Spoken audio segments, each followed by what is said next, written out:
हम इंसानों के अस्तित्व की कहानी आज से 6 मिलियन साल पहले शुरू होती है, जब होमोनी प्रजाति के विभाजित हो जाने के कारण वानर प्रजाति के साथ हमारा संबंध समाप्त हो गया। 2.8 मिलियन साल पहले मनुष्य के जीन्स का उदय हुआ।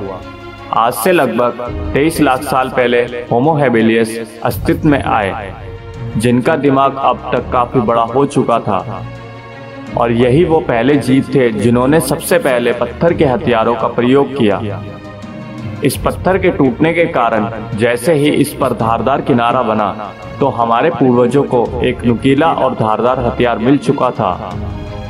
अब तक हमारे पूर्वजों के पास एक हथौड़ा और एक काटने के लिए धारदार हथियार मिल चुका था, जिससे वो हजारों ऐसे काम कर सकते थे जो पहले नहीं कर सकते थे। पत्थर के इस्तेमाल ने अंगूठे और उंगलियों को मजबूती दी, जिससे अब हम और अधिक कुशल तरीके से इनका इस्तेमाल करने में सक्षम हो गए। आज से लगभग 8 लाख साल पहले होमो इरेक्टस अस्तित्व में आए, जिन्होंने आग पर काबू पाना सीख लिया था। आग की खोज हमारे पूर्वजों के लिए एक बहुत बड़ी उपलब्धि थी। ये उन्हें ठंड से बचाती थी, साथ ही अंधियारी जगहों पर जंगली जानवरों से भी सुरक्षा देती थी, जिसकी वजह से इंसानों ने एक साथ एक समूह में रहना शुरू कर दिया।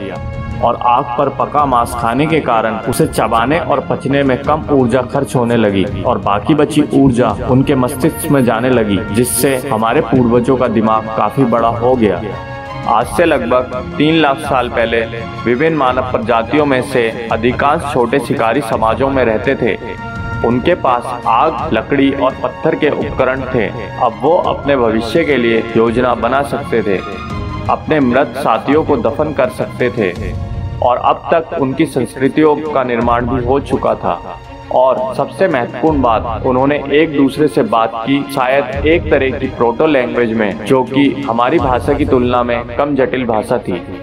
आज से लगभग 2 लाख साल पहले हमारे पूर्वजों के गले में मौजूद आवाज की नली में भी बदलाव होने लगे, और वह हमारे गले के ऊपरी हिस्से की तरफ से निचले हिस्से की तरफ आने लगी, जिसके कारण हम ज्यादा जटिल आवाजें निकाल सकते थे। और अब जाकर हमने सही मायने में बोलना शुरू कर दिया था। ये पहली बार था कि कोई जानकारी भाषा के जरिए एक इंसान से दूसरे इंसान और एक पीढ़ी से दूसरी पीढ़ी तक बढ़ने लगी, और यही वो आखिरी विकास क्रम था जिसके बाद होमो सेपियंस अस्तित्व में आए। और आज से लगभग 2 लाख साल पहले जब हम होमो सेपियंस अस्तित्व में आए, तो हमारे आसपास कम से कम 6 और अन्य मानव प्रजातियां मौजूद थी जो बुद्धि और क्षमता में हमारे समान थे। उनमें से कुछ बहुत ज्यादा कुशल और सफल थे।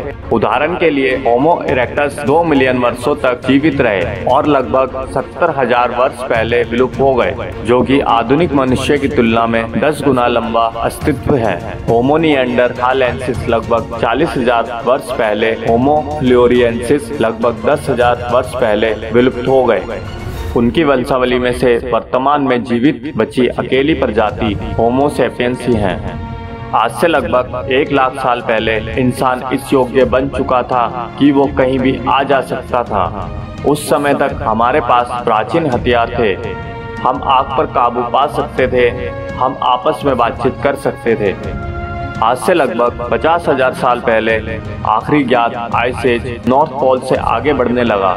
ये वही समय था जब इंसान चाइना और ऑस्ट्रेलिया तक पहुंच चुका था, लेकिन उस समय तक हम मनुष्य अधिक उन्नत हथियार और उपकरण बनाने में सक्षम हो चुके थे, और हमारी संस्कृति और भी जटिल हो चुकी थी। साथ ही भाषा और भी जटिल और उन्नत हो गई थी, जो कि हमें पृथ्वी पर मौजूद अन्य प्राणियों से अलग बनाती थी। उनके पास अपने क्षेत्र का विस्तृत मानसिक मानचित्र था। उनकी इंद्रियां पर्यावरण के अनुकूल थी। वे पौधे और जानवरों के बारे में बहुत अधिक जानकारी रखते थे। आज से 30,000 साल पहले इंसान यूरोप तक पहुंच चुका था। 20,000 वर्ष पहले जब आइस एज चरम सीमा पर था, तब इंसान अपनी जिज्ञासा के चलते उत्तर पूर्व के साइबेरिया के घने बर्फीले स्थानों तक पहुंच चुका था। वहां उसने गुफाओं में रहकर खुद को बचाया और उन गुफाओं में अपने रहने के निशान भी छोड़ दिए। जब धरती का ज्यादातर जल बर्फ में बदल गया, तब महासागरों का जल स्तर 100 से 125 मीटर नीचे चला गया। अब धरती पर अन्य क्षेत्रों में पहुंचने के मार्ग भी बन गए थे। साइबेरिया से निकलकर मानव मेरिंग लैंड ब्रिज को पार कर नॉर्थ अमेरिका में पहुंच चुका था। अब तक मानव खानाबदोश हो गया था, यानी वह भोजन और आश्रय की तलाश में झुंड बनाकर एक स्थान से दूसरे स्थान पर घूमते रहते थे। आमतौर पर एक झुंड में कुछ पुरुष, स्त्रियां तथा बच्चे होते थे। सुरक्षा की दृष्टि से अकेले रहने की बजाय समूह बनाकर रहना बेहतर था।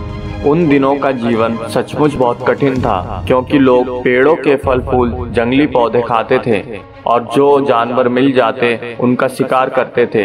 वह अनाज पैदा करना नहीं जानते थे, इसलिए जब वह एक स्थान पर मिलने वाली सभी वस्तुओं को खाकर खत्म कर देते या अधिकांश पशुओं का शिकार कर लेते, तो अन्य शिकार या भोजन की तलाश में अन्य किसी स्थान की ओर कूच कर जाते थे। इस दौरान उन्हें यदि कहीं गुफाएं मिलती थी तो वह वहीं अपना ठिकाना बना लेते थे। उन्हें दो चीजों का भय रहता था, मौसम और जंगली जानवरों का।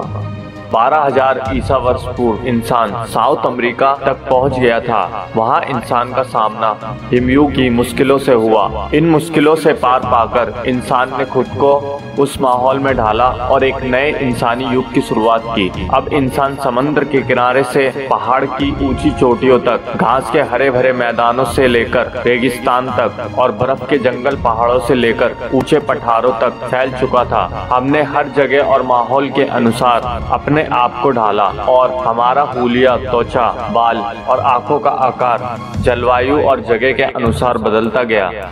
हर मौसम और हर जगह इंसान रह रहा था। हालांकि इंसानों के करीबी दूसरे वानर अपने ही कुनबे और जंगलों में ही रहते थे। हिमयुग ने ऐसे रास्ते बनाए जिससे दुनिया भर में इंसान फैलने लगे थे। हालांकि जब हिमयुग खत्म हुआ तो धरती पर एक ऐसी क्रांति का जन्म हुआ जिसने आधुनिक मानव को गढ़ा ही नहीं बल्कि एक ऐसी धरती का निर्माण किया जिसकी आप कल्पना भी नहीं कर सकते। लेकिन फिर लगभग 12,000 साल पहले मनुष्य ने कृषि का विकास किया। खाद्य भंडार को संरक्षण की आवश्यकता थी और जितना अधिक हम संगठित हुए उतनी ही तेजी से चीजें कुशल हुई।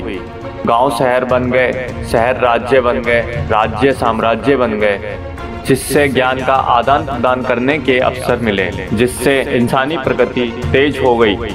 लगभग 500 साल पहले वैज्ञानिक क्रांति शुरू हुई थी। गणित, भौतिकी, खगोल विज्ञान, जीव विज्ञान और रसायन विज्ञान ने हमारे द्वारा सोची गई हर चीज को बदल दिया। आधुनिक दुनिया की नींव रखने के तुरंत बाद औद्योगिक क्रांति शुरू हुई। क्रांतियां होती रही। कंप्यूटर का आविष्कार और इंटरनेट के उदय ने हमारी दुनिया को आकार दिया। यह समझ पाना मुश्किल है कि यह सब कितनी तेजी से हुआ।